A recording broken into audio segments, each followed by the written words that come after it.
What's up, everybody? Welcome back, and today we are reviewing Monster Hunter Legends of the Guild. This is a Netflix movie, and just a little bit of background. I've played Monster Hunter my entire life.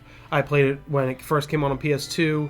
Didn't know it existed back then. I played a couple entries on the Nintendo handheld devices through the years, and then I also got World for PS4. So he's an expert in the world. I think this movie did a really good job of using the source material to... there's a lot of fan service in here.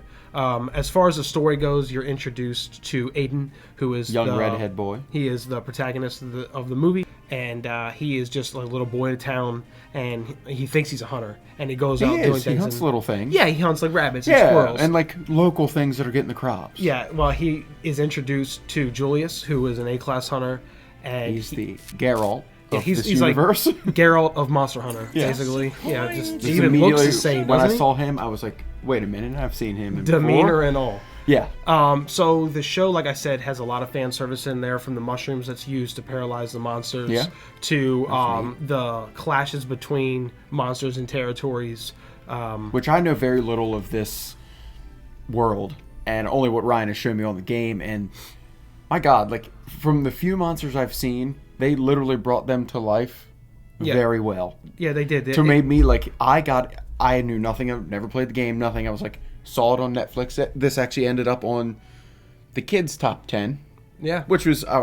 it's kind of geared to kids a little bit. It's not really over the top. I mean, there were some times where like the tone shifted on a dime. Gotcha. And I was like, I was not prepared for that. Yeah. But aside from that, yes, it's very kid-centric. It's very, the whole family could watch it. It's not going to have a lot of blood, gore. If they turned up the blood and the gore and they turned up the rating of it, I think it would have been could have been on par as for The Witcher. If there was ever a TVMA version of an animated show around the Monster Hunter universe, I'm not one for that. Like, that doesn't require of that. But this, I know for a fact, would benefit thoroughly. Now, I know there was a live-action movie that didn't do so well. We're not going to talk about that here. Right. Man, talk about D. Maybe that's something we review to give a D to. So if they were to take this world and put it in a series on Netflix, because obviously they have the rights to it, it would. My God, I'd be first in line, because I think exploring the monsters, I think bringing it to life. I love seeing games and stuff being brought to screen, and I've got on board that series are the way to do it. So it really is, because that's why my main complaint was it felt very rushed. Yes. And not only an hour. Not only did it feel rushed, but it also, for some reason, the impact frames didn't really have any oomph behind them. I thought something that should have came with a lot of force behind it didn't really have it.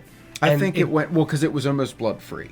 Yeah, you needed that hurt. I'm talking about sound design, though. Right. All that would have been more amplified if you could more advertise the fighting, the pain, all that's going on around it. Right. I know it takes a little extra, but those parts are what you and I look for, because we look at how things are animated and how things are done, and this was just something that if I was a kid watching this, I wouldn't have had the same issues. I loved it. Being an adult, I was very happy with it. The games aren't overly... you are hunting monsters, skinning them, and using their body parts for whatever you see fit. And armor.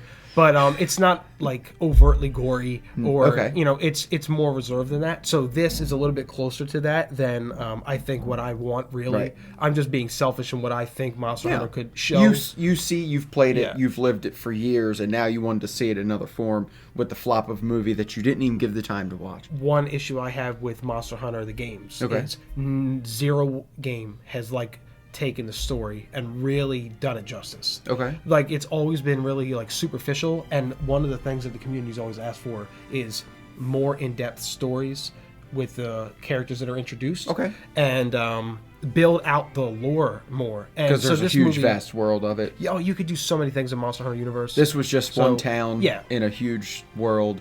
It felt rushed. The animation was okay, I thought. The last monster of the show I thought was well deserved. They did a good job with that fight scene. You wanted to be afraid of him. Yeah, and I thought that was the best part of the animation. You could tell they saved the budget for that. There was another fight with a fan favorite monster from the series earlier. Won't spoil what it is. But two monsters go head to head. If you like Monster Hunter, I would definitely recommend watching it. As a fan. Didn't know I liked Monster Hunter. I loved it. So even for those I'm people, start playing, and makes me want to play the game a little bit. Actually, I think you're going to get it, and we're going to probably start introducing you to that. I'll be in the world of this, and then I'll be right there with everybody. I wanted more out of the live action. I want the series, and this was a great movie for 58 minutes on Netflix. So that leads us into the layman's review. So you ready? Oh, yeah. All right. Got it right here. Okay, so on 3 as normal. Yep. 1, 2, 3. Okay. I think my fanhood's talking a little bit. And the Easter eggs they put in there as fan service, I just really appreciate. Like, oh, that's awesome. So but for a C, I think for that, and no, but you're right. The characters were kind of dull. You couldn't, like you said, you had an hour to explore characters that have depth, and you wanted to learn about them, and you didn't get that. It was going to be very hard to tell a cohesive story in 60 minutes. You're confined to a small amount of time where we as a viewing population are getting used to those series. And you're not going to be able to tell, give this show justice when you don't have that much time. Nope. But C, to me, is worth it. If they would have turned up a couple things up on the notches, your gore, your animation, it would have been our style B of looking at an A. What we are, movie. This was a spur of the moment. I'm happy we did it. Yeah.